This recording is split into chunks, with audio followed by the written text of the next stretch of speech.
Ryan and I had planned to celebrate our 10th wedding anniversary with a trip to Tibet. But he broke our promise.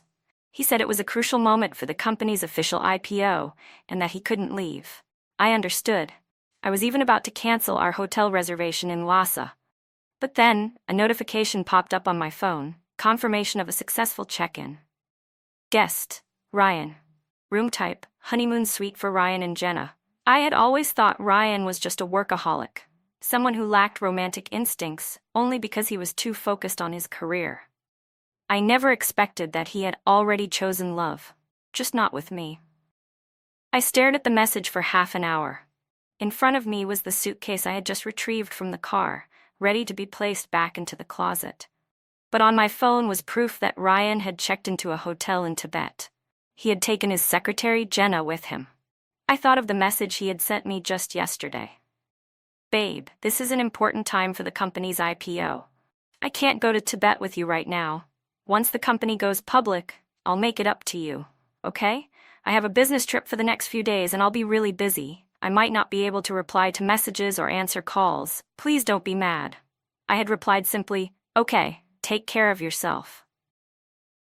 So this was all just a cover for his trip to Tibet with Jenna. His social media was filled with business-related posts, painting the image of a dedicated corporate elite. But that didn't matter. I could find whatever I needed, because Jenna, his young secretary, couldn't help but show off to the world how much her boss adored her.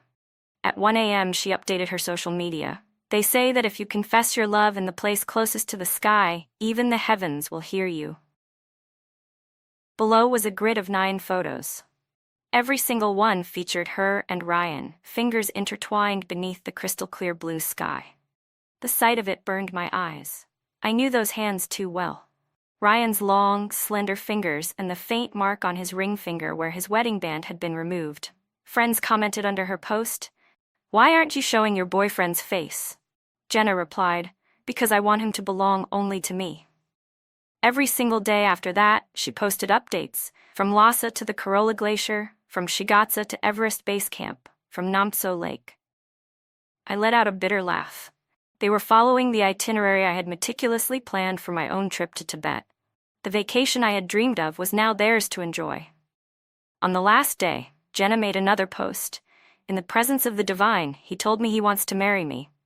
The attached photo showed Ryan's hand, now wearing a traditional Tibetan-style wedding ring. His fingers were intertwined with hers. I turned off my phone screen. Ryan and I had been married for 10 years. Tibet was the place we had always wanted to visit together. We had promised to go there for one of our wedding anniversaries. And now, on our 10th anniversary, he had gone, just with someone else. I had thought we would hold hands and grow old together. But vows change. Our love ended in the 10th year of our marriage. Jenna had been working as Ryan's secretary for just a year. She had started as an intern at his company during her senior year of college. Young, beautiful, full of energy, endlessly curious about the world. She loved anything thrilling, including her married boss. Like a warrior fighting for love, she had declared war on me the moment she sensed Ryan's favoritism. She even added me on social media and sent me provocative messages. I had told Ryan more than once to fire her, but he had always dismissed it. "Emily, she's just a kid fresh out of college. Why are you even taking her seriously? She's just joking around. Don't stoop to her level. She's only 23. Why do you care what she says?" His words, the kind only women understand, drove me mad. But Ryan's favoritism never wavered. He would brush it off, saying, "Ignore her. How could I possibly have anything with her? It's just a professional relationship." Yet every time Jenna called, he would walk away from me without hesitation. That's when I knew his heart had already changed. On the 8th day of their trip, I received a call from the hospital. "Hello, is this Miss Carter? Your husband is at Central Hospital. He injured his leg. Please come immediately." A buzzing filled my head. Injured? I rushed to the emergency room, just in time to overhear the nurses chatting at the desk. "Where did Ryan go?" "It's time for his injection." My legs went weak. I nearly collapsed. "Isn't his wife pregnant?" "She had a miscarriage scare, so he went to the obstetrics department." Honestly, what was she thinking? 3 months pregnant and still running off to Tibet? Crazy. She was rushed to the hospital as soon as they landed. Didn't the doctor just say it? No strenuous intercourse in early pregnancy. They were way too careless.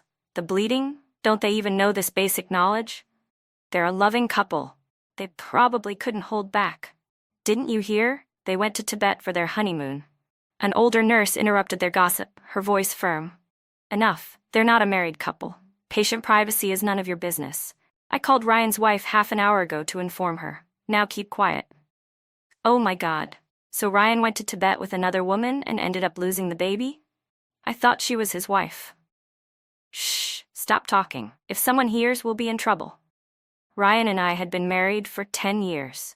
He never wanted children. He made me promise that we would be a child-free couple.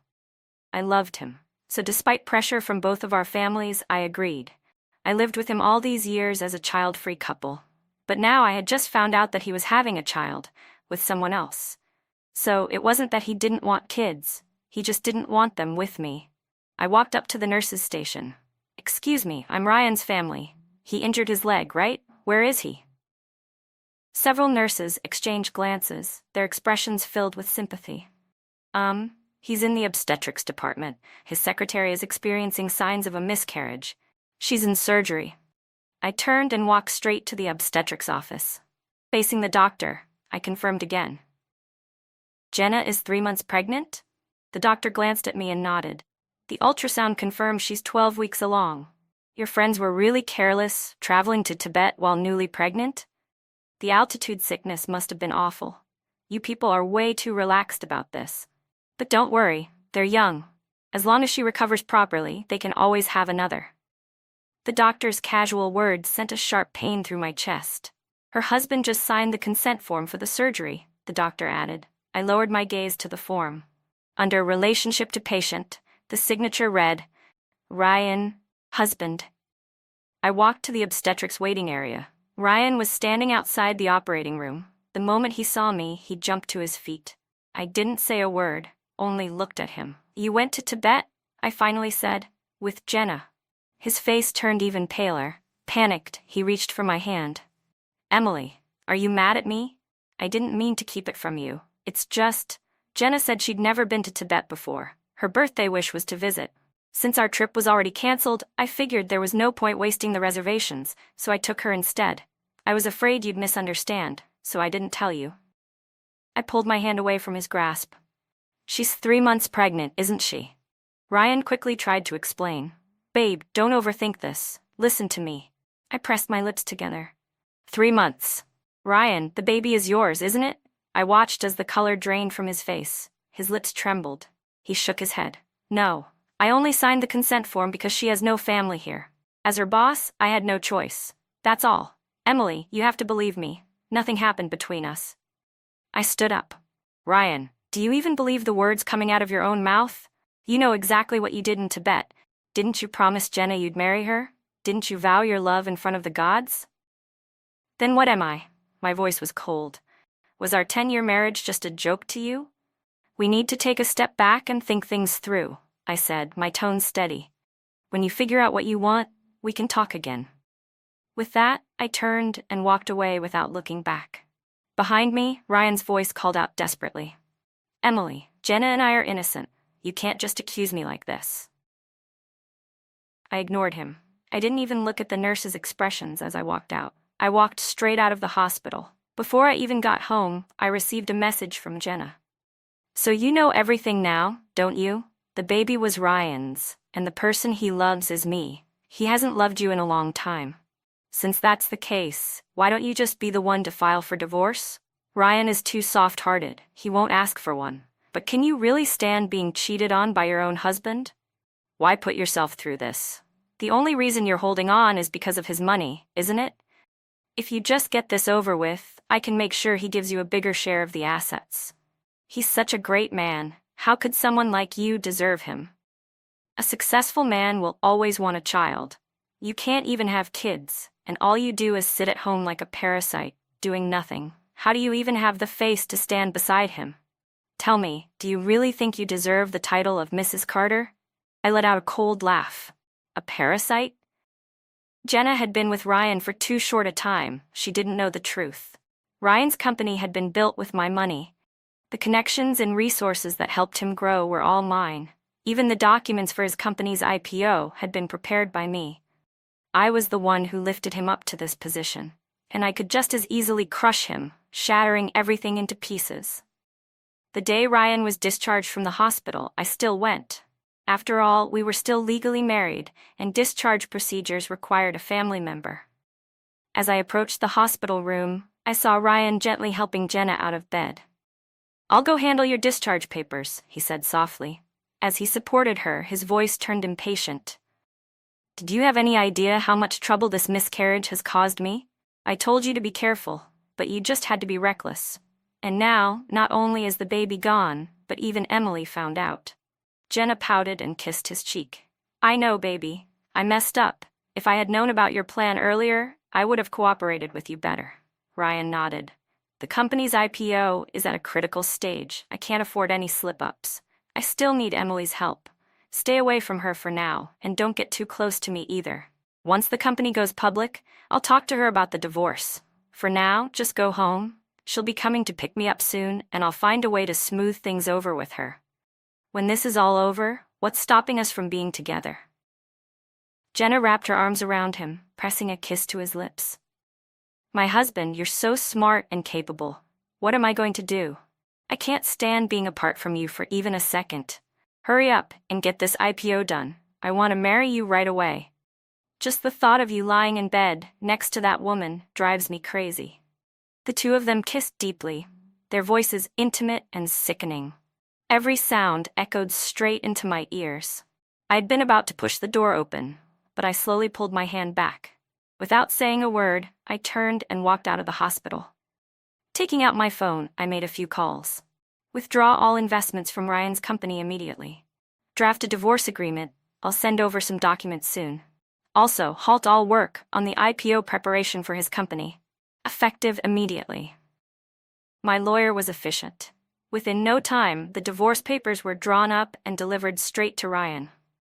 But Ryan didn't come looking for me first. Instead, it was his parents who reached out. They lashed out at me in the family group chat. "Emily, do you even have a conscience? Ryan gave up having children for you. He never once complained that you didn't work. And now, at the most critical moment of his company's IPO, you're filing for divorce? Who do you think he's working so hard for? Isn't it for your family? How could you do something so heartless? Or is it because you're using my son's money to support some boy toy outside? Ryan didn't dare oppose you when you insisted on being child-free. He was even willing to cut off the Carter family bloodline just to be with you." The group chat exploded with accusations, twisting the truth so much that it made my skin crawl. Ryan's relatives immediately took his side, attacking me from all directions, claiming that I was in the wrong. I didn't bother arguing. Instead, I silently posted the medical examination report, Jenna's abortion consent form with Ryan's signature, the hotel records from their trip, and their round-trip plane tickets. Then, I sent a message. Just because I haven't spoken doesn't mean I'm guilty. I was only giving Ryan the last bit of dignity he had left. But since he doesn't even want that, let's just throw it all away. The one who said he didn't want children was Ryan. Don't try to pin this on me. Your wonderful son cheated on his wife with his secretary, got her pregnant, and then, because they couldn't control themselves, caused her to have a miscarriage. Congratulations. You're about to have a much younger daughter-in-law. She may be broke, but at least she's good at acting innocent. But don't worry, your son is so capable, isn't he? He just loves these little green tea bitches. I directly tagged Ryan in the chat. I thought after 10 years of marriage, I should at least leave you a shred of dignity. Turns out you don't even want it and still have the audacity to play the victim. Ryan, don't take everyone for a fool. Then I posted dozens of photos, pictures of Ryan and Jenna being intimate, all sent to me by Jenna herself. Flirty messages, taunts meant to provoke me, constant attempts to push me to leave Ryan. At first, I had believed Ryan was just momentarily tempted, indulging in some harmless flirtation. Maybe it was because I hadn't been around enough. I had planned to finish the overseas project soon, so I could focus more on our business here and spend more time with him. But I was wrong. By the time I turned back, We had already lost each other at the crossroads of our marriage. The moment the pictures appeared, the entire family chat fell silent. Ryan frantically called me over and over again. Emily, delete those pictures. You had no right to post them. They're fake. You photoshopped them, didn't you? How could you be so disgusting just to get a divorce? Are you trying to destroy me? I spoke coldly into the phone. Ryan, do you really want to stand there and say these are fake? Your sweet little secretary personally sent them to me. Want me to forward you the chat history? Ryan shouted in frustration. I already told you, Jenna is just a kid. Why are you making things so difficult for her? She was just being playful. I only took those pictures with her because she asked me to. There's nothing between us. You have no proof. I laughed. Only Ryan could be this shameless. Ryan, I already told you, don't take people for fools. The amount of evidence I have on your affair could fill an entire courtroom. You want proof? I have more than enough. If you want to argue, we'll see each other in court. The divorce agreement I had drawn up not only ensured that my assets remained untouched, but it also included evidence of my financial contributions to Ryan's company. That meant the company's initial funding had come entirely from me. Ryan hadn't contributed a single cent. If I wanted to be ruthless, I could take back the controlling shares. When Ryan saw the divorce agreement, he completely lost it. He had considered the consequences of a divorce, but he had never imagined they would be this severe, so severe that he couldn't afford to bear them. I returned home to pack my things. The moment Ryan saw me, he rushed toward me, eyes filled with tears. Emily, I don't want a divorce. Please don't be so heartless. I really know I was wrong. I beg you, don't leave me. I just made a mistake. I lost my way for a moment, but I know now, I know I was wrong. You know I love you. Emily, we've been together for 10 years. Can you really just let go? I know you love me too, don't you? The words I love you pierced through me like a blade. I raised my hand and slapped him across the face, shoving him away. Ryan, you don't deserve to say those words. How dare you stand here and say them to me? Everything I had done for you over the years, I did it out of love, willingly, without complaint. But now, I realize it was all a lie. Ryan, you truly have no conscience. Even at the very end, you're still trying to use me. The fact that I loved you for 10 years disgusts me. I heard everything you said to Jenna at the hospital. You just wanted to keep me around long enough to help you take your company public, didn't you? Let me tell you now. Stop dreaming. I looked at him, slumped on the sofa, holding his face where I'd slapped him. My gaze was cold. I'm a woman. Even if I was deceived, I can still feel disappointment and pain. Ryan, from now on, you're on your own. I won't help you again. Ever. With that, I went upstairs, grabbed my suitcase, and walked out. Before stepping out of this house for the last time, I pulled off my wedding ring and tossed it into the trash can. Goodbye, Ryan.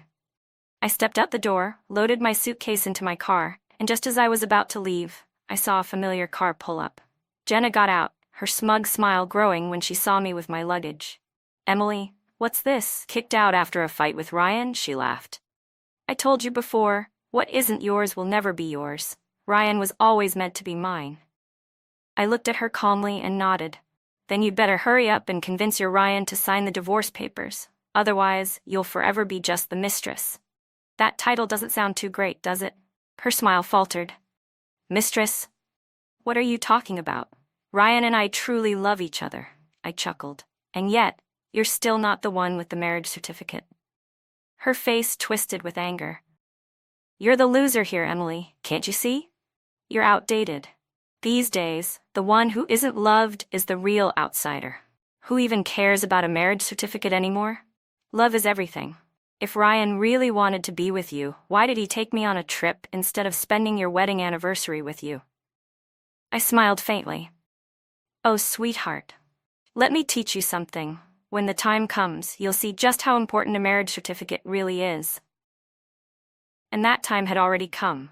I had gathered all the evidence of Jenna and Ryan's affair, and through my contacts, had it leaked onto Jenna's university's official forum overnight. In less than 24 hours, Jenna became infamous for being a homewrecker. Every flirtatious picture, every conversation, every message she had sent to provoke me, they were all posted for the entire student body to see. The university's online forum exploded. "Oh my God, this girl goes to our school? How embarrassing. I don't even want to admit we go to the same university. Mistresses these days really have no shame. How could she do this? The guy is at least 10 years older than her. Is this what they call sugar daddy success? Damn, she really skipped a few decades of hard work, huh? But seriously, the wife is rich and beautiful. What was this guy thinking? Does he just like young girls?" By the next day, the university had recalled Jenna, immediately terminating her internship and summoning her for an official investigation. Ryan stormed into my office, eyes burning with rage.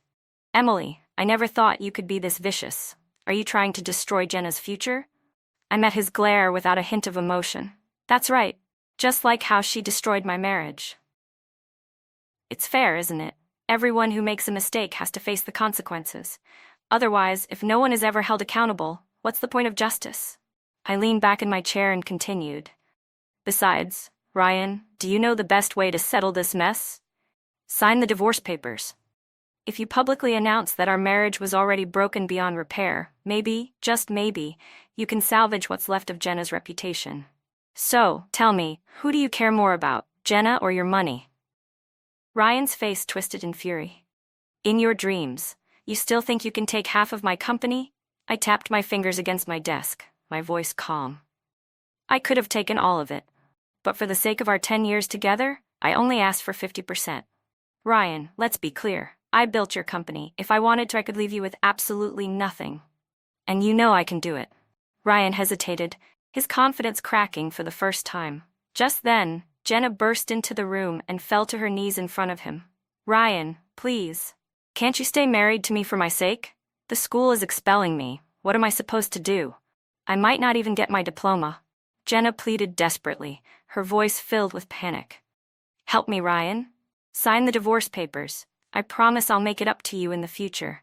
You have to believe me. Or, do you care more about money than you do about me? Do you not love me anymore?" Her tearful, coquettish plea shattered Ryan's resolve. 3 days later, he signed the divorce agreement. I officially gained 50% of his company's shares. A month later, our divorce was finalized.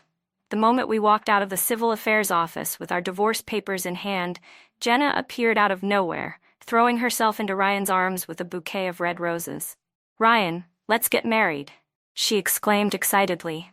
She was wearing a miniskirt, her arms wrapped around his neck, her eyes filled with adoration. "I'll love you forever. I'll never leave you. I'll make every day of your life full of surprises. I'll give you the most romantic love in the world." Gasps and murmurs of admiration rippled through the bystanders. Ryan, clearly moved, accepted the roses with a look of bliss. Then, he slipped the cheap ring he had bought in Tibet onto his finger as if it were the most precious thing in the world. I almost laughed out loud. A street vendor's ring that probably cost $50, and he was wearing it with such passion. I never thought a man his age could still be so blinded by emotion. I had no interest in their public display of affection. Without sparing them another glance, I turned and left the civil affairs office. Ryan thought that since I had taken 50% of his company's shares, I would naturally do everything to ensure its successful IPO. After all, who would sabotage their own financial interests, right? He was wrong. I didn't care about his company's future. I only cared about making sure he had no future. I immediately sold my shares to an outside party. At the same time, I withdrew all investments connected to the company. Ryan never noticed what was happening. He was too busy preparing for his grand wedding with his young girlfriend. But 3 days before the wedding, Jenna received her official punishment from the university. Due to her involvement in breaking up a marriage and causing severe damage to another family, the university determined that her behavior had negatively impacted the school's reputation and its students. She was expelled. Rumor had it that Ryan personally accompanied her to complete the withdrawal paperwork. Even though he repeatedly insisted that his marriage had already fallen apart and that Jenna was not a homewrecker, all his excuses became meaningless in the face of the overwhelming evidence. Dozens of intimate photos, flirtatious messages, and proof of their affair. One of Jenna's professors spoke to them with a heavy heart. "Even if your marriage was falling apart, You should not have been with Jenna before the divorce was finalized. To your ex-wife? She will always be the other woman, and you will always be the cheater. Isn't that the truth? As they were leaving campus, a male student blocked their way. He was young, dressed in a plain white t-shirt and jeans, with a face full of youthful energy. His bright eyes burned as he looked at Jenna. "Jenna, this isn't who you are," he said, his voice shaking. "Why are you with this old man? Did he force you with money?" He then turned his gaze to Ryan, filled with anger and disgust. "You shameless bastard. You're a middle-aged man seducing a college student. Have you no shame? Jenna is 10 years younger than you. How can you even stomach this? Look at yourself in the mirror. You're old enough to be her father." Ryan's face darkened instantly. His age difference with Jenna had always been his insecurity. To prepare for his wedding, he had been working out, trying desperately to maintain his physique. But in the presence of true youth, no amount of effort could hide the wrinkles forming on his face, the slight sagging of his skin, clear evidence that he was aging. Furious, Ryan threw a punch. "Who the hell do you think you are? You dare talk to me like that? Do you even know who I am? Jenna and I are getting married." The young man staggered back, his cheek instantly swelling red. Other students who had been watching couldn't stand it anymore. "Oh wow, so having money means you can just come to our school and hit people now?" someone muttered. Jenna, seeing the young man's swollen face, hesitated. She bit her lip and turned to Ryan. "Why did you hit him? He's just a kid. Why are you even arguing with him?" she said, her voice softer than usual. "He didn't mean it, Bowen. You don't understand my relationship with Ryan. Just go back to class, okay?" But Bowen wasn't willing to back down. "You got expelled for him. Do you really think it's worth it? He's just a rich old man." Ryan's expression turned ice cold. He grabbed Jenna's wrist, his tone filled with suspicion. "Who is he to you?" he demanded. "Don't tell me. He's your little boyfriend?" "Jenna, we're getting married in 3 days. If you dare." Jenna immediately tried to soothe him. "Of course not. How could I?" "We had fought so hard to be together," Jenna whispered, as she clung to Ryan's arm, leading him into the car and away from campus. "Not long after, I received a wedding invitation from Ryan. Clearly, he wanted to flaunt his happiness in front of me. What a pity, I had no interest in entertaining his nonsense. After some thought, I sent my assistant to attend the wedding in my place. Through a live stream from my assistant, I watched the entire ceremony unfold.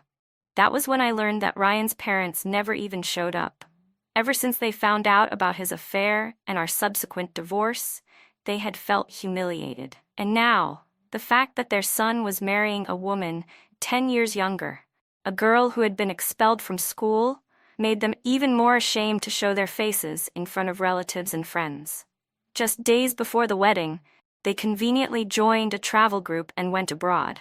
Instead, the seats meant for the elders were occupied by Ryan's aunt and Jenna's parents.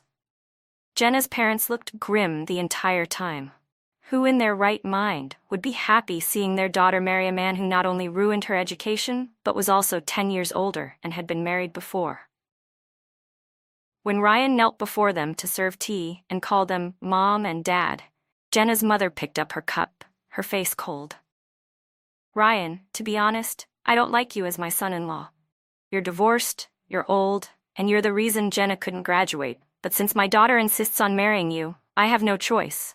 After the wedding, hand the company over to Jenna, transfer your shares to her, and have a child as soon as possible." Ryan's face turned deathly pale. He knelt there, frozen, unsure whether to stand or stay down. His aunt, on the other hand, immediately lost her temper. "You old hag, what kind of nonsense are you spewing? What do you mean by divorced and old? Who made your daughter drop out? Why don't you talk about how she was the one chasing after my nephew? If she hadn't seduced him, would Ryan have ever divorced? You think your daughter is so special? Young girls like her are everywhere. If it weren't for her shamelessness, Ryan wouldn't have lost his marriage. You should be thanking him for even considering marrying her. And another thing, your daughter already lost a baby. If she wasn't so useless and careless, do you think Ryan would still be childless now? It's her fault she couldn't keep the baby, not his." The entire wedding hall fell into stunned silence. Guests began whispering. "Wait, so Ryan really did cheat?" I thought it was just rumors, but they actually had a baby? And then she lost it? Is he insane? He threw away his entire marriage for this girl? She has no money, no degree, nothing but her youth. How long do you think that's going to last? He's just blinded by the excitement. Give it a few years, he'll regret everything. Jenna's parents were livid, and soon, the two families were openly fighting on stage, throwing accusations back and forth. The wedding had officially become a joke. The officiant, completely unprepared for the chaos, was at a loss, unable to regain control of the situation. I sat in my office, watching the entire spectacle unfold on the live stream, thoroughly entertained. Ryan's aunt had always been a master at arguing, and from what I had investigated, Jenna's parents weren't exactly easy to deal with either. It was only natural that their family feud would end in disaster. Because of the massive fallout between the two families, Ryan and Jenna's wedding was rushed to a miserable conclusion. Meanwhile, I left the country. For the next 6 months, I focused on managing my overseas business and never returned. Only after Ryan's wedding bliss had worn off did he finally realize the full extent of what had happened. By then, I had already sold my shares in his company. The original investors had all backed out. When he tried to call me, he discovered that I had long since blocked him. Desperate, he reached out to my assistant. My assistant, ever professional, replied with a polite yet ruthless tone, "Mr. Carter, everything Miss Emily did before was simply because you were her husband, but now you're just her ex-husband. Isn't it natural that she has no reason to help you anymore? Surely you didn't think the company became this successful purely because of your own abilities? Forgive my bluntness, Mr. Carter, but you were naive. Without Miss Emily, you are nothing." Ryan could only watch in despair as his company lost its chance to go public. Orders dwindled, and once loyal clients completely ignored him. Only then did he realize that his past success had never been about him. It had all been because he was married to me. 6 months later, when I finally returned home, I wasn't alone. I came back with my fiancé, Andrew. After finding out about my divorce, my parents had been furious and heartbroken. Determined to see me settled, they spent months arranging endless blind dates for me. I had always believed in going with the flow. Maybe fate was finally on my side, because during my time abroad, I unexpectedly ran into an old childhood acquaintance, Andrew Song, the son of my former neighbor. We hadn't seen each other in over 10 years. The last time I remembered him, he was just a boy. Now he had graduated from law school and was working as a successful attorney. He was capable, independent, yet still warm and considerate.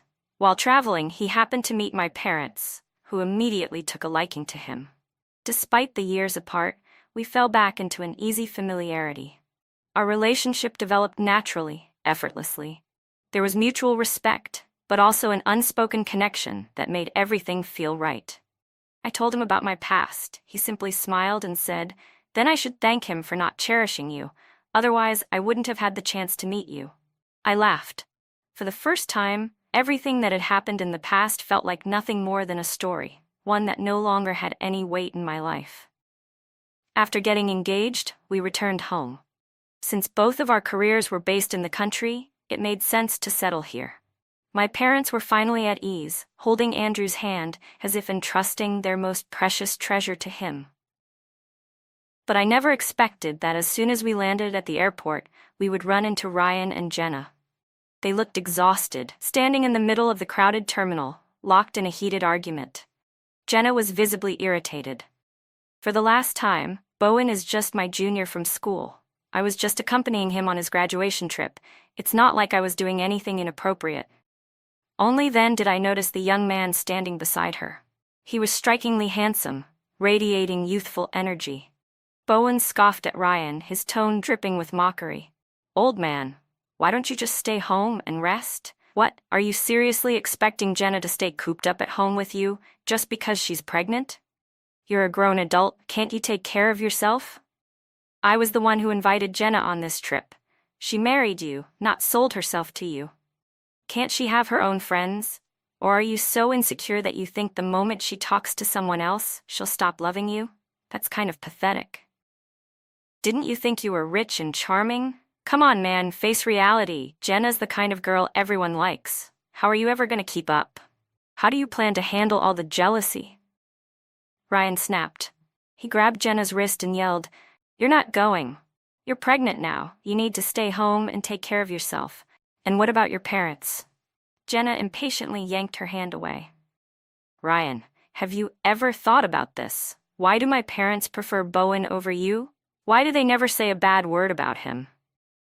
Maybe you should take a hard look at yourself. Maybe the problem is actually you. What am I supposed to do at home all day? You've taken control of the company. You won't let me manage anything. And now you won't even let me go on a trip with my friends?" Ryan was on the verge of breaking down. "I gave up everything for you. I divorced because of you. My company collapsed because of Emily. She made sure it could never go public. I didn't want to worry you, so I didn't say anything. But now you're treating me like this? It's because of you that I ended up like this. And now you're running around with another man?" Jenna's eyes widened in shock. "The company collapsed? You don't have money anymore? But you said as long as I married you, I could spend as much as I wanted." She suddenly grabbed his arm. "Go beg Emily. She used to love you. Maybe she'll take pity on you. Tell her you're willing to remarry her. Maybe she'll give you money." Ryan's hand flew across Jenna's face. Slap. "What the hell are you saying? Are you even human?" he roared. "Do you even hear yourself right now?" Bowen, who had been standing quietly, immediately stepped in, throwing a punch at Ryan. "Who the hell do you think you are, hitting her? Jenna, this guy is broke and pathetic, and he won't stop clinging to you. Just leave him. My dad already said he'd invest in your project. I can help you." Ryan lunged at Bowen, and the two men started brawling right in the middle of the airport. Jenna, horrified, shoved Ryan away. "Have you lost your mind? Why are you fighting Bowen? Go home and take a good look at yourself in the mirror, Ryan. Do you even resemble the man you used to be? You look like a lunatic." Without another word, she turned away from him and grabbed Bowen's hand, heading straight for security. Ryan screamed after her, threatening to call the police. Just then, as he stood there trembling with rage, his eyes landed on me and on the man standing beside me, holding my hand. His eyes turned red. "Emily," he muttered, almost in disbelief. Andrew took a step forward, his expression calm and composed. "Hello, I'm Andrew Song, Emily's fiancé. I'm a lawyer, too. If you need, I can help you file for divorce," Andrew said casually. "I can also testify that your wife and her little boy toy assaulted you." Ryan lifted his head, his eyes filled with sorrow, but he only stared at Andrew. At last, he broke down and cried, unable to hold back his grief. He eventually filed for divorce, even suing Jenna and Bowen for physical assault. Of course, Andrew had no intention of representing him for free. He was only speaking out of jealousy. The thought of me having spent 10 years on my ex-husband still irritated him, so he took this chance to stir things up. I gently squeezed his hand and shot him a half-playful, half-reproachful glance. Without sparing Ryan a single look, I turned and left with Andrew. The next time I saw Ryan, it was on a viral video trending on a well-known social media platform. It was footage of him and Jenna arguing fiercely outside the courthouse. In the video, he grabbed Jenna by the hair and shoved her to the ground. The scene had been recorded by onlookers, and because the video went viral, netizens quickly dug up their past scandals. I watched the drama unfold as though it had nothing to do with me, thoroughly entertained. Smiling, I shared the gossip with Andrew. But before I could enjoy it further, he snatched my phone away. "Pick me up after work tomorrow," he said. When I went to pick Andrew up the next day, I unexpectedly ran into Ryan and Jenna again. The divorce verdict had been finalized. There was little to divide, no significant assets, only a mountain of debt. Ryan spotted me and looked like he wanted to say something, but before he could, Andrew walked out of his office. Holding a bouquet of champagne roses, his favorite, I leaned in and kissed his cheek. "Hubby, you've worked hard today." Andrew froze for a second before his expression shifted. "Wait, does that mean you're agreeing to marry me?" I wrapped my arms around him and teased. "Well, when are you going to propose?" He chuckled, pulling me into the car with him, his laughter filled with joy. Ryan stood alone at the courthouse entrance, the wind brushing past him. At that moment he finally understood. He had lost everything, and there was no going back.